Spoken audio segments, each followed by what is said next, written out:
यमुनानगर में सीता अपने बेटे कुशल के साथ रहती थी। बेटे कुशल के बड़े हो जाने पर वो उसकी शादी पास ही के गांव की एक लड़की खुशी से करवा देती है। बहू, तू जैसी खूबसूरत बहू तो इस पूरी सोसाइटी में किसी की नहीं। बस अब तू इस घर की सारी जिम्मेदारी उठा ले तो मेरी चिंता खत्म।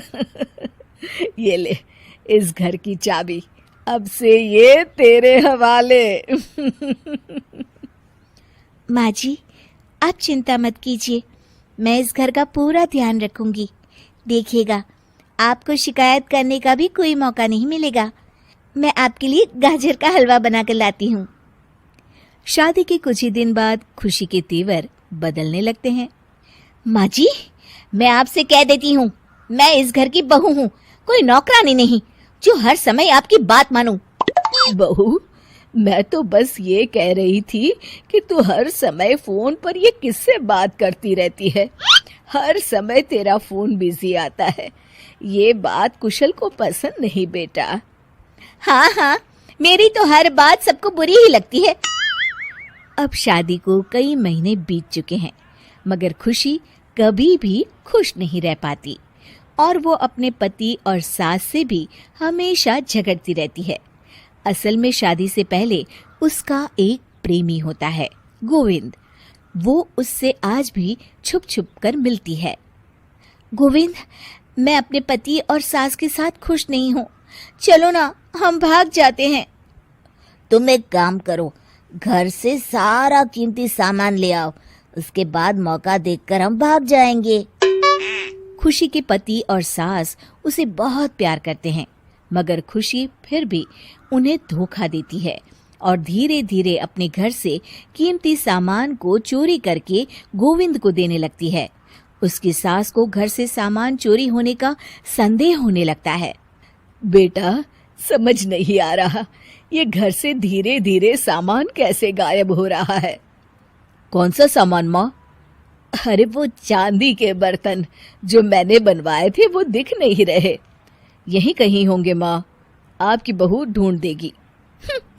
कितने बेवकूफ हैं ये माँ बेटे, इनका सारा सामान मैं गायब कर दूंगी और इनको पता भी नहीं चलने दूंगी। और इस तरह से धीरे धीरे खुशी घर का सारा कीमती सामान चोरी करके गोविंद के पास रखवा देती है और कुछ महीनों बाद उनके पास बहुत कीमती सामान इकट्ठा हो जाता है और दोनों भागने की योजना बनाते हैं। खुशी, आज रात को आधी रात होते ही तुम अपने घर से भाग कर आ जाना। मैं गांव के पुराने बस स्टैंड पर तुम्हारा इंतजार करूंगा। ठीक है। खुशी अपने कपड़े और गहनों की पोटली बांधकर पुराने बस अड्डे पर पहुंच जाती है और देखती है कि वहां तो कोई भी नहीं है। खुशी कुछ घंटे वहीं खड़ी रहती है और फिर गोविंद के कमरे पर जाती है। वहां पर भी बड़ा सा ताला लगा होता है। हे भगवान, कहीं गोविंद मुझे धोखा देकर भाग तो नहीं गया? अब मैं क्या करूंगी? खुशी फूट फूट के रो रही होती है। तभी पीछे से उसका पति सारे गहनों की पोटली लेकर आ जाता है। आप यहाँ? हाँ, मैंने गोविंद को गांव छोड़ने से पहले पकड़ लिया था और ये सारे गहने भी उससे ले लिए। आपको सब पता था कि मैं आपको और माँ जी को धोखा दे रही थी? हाँ, मगर मुझे ये भी पता था कि गोविंद अच्छा इंसान नहीं है। अगर मैं तुमको समझाता तो तुम कभी नहीं समझ पाती, इसलिए मैं चाहता था कि तुम्हारी आंखें खुद खुले। मुझे माफ कर दीजिए। कोई बात नहीं खुशी, मगर हमेशा ये याद रखना कि तुम्हारे अपने कभी भी तुम्हें धोखा नहीं देंगे। माँ और मैं तुम्हें बहुत प्यार करते हैं और हम दोनों चाहते हैं कि खुशी खुशी खुशी हमारे घर रहे, क्योंकि तुम ही तो हमारी खुशी हो। हाँ, मैं आज के बाद आपको और माँ जी को कभी निराश नहीं करूंगी।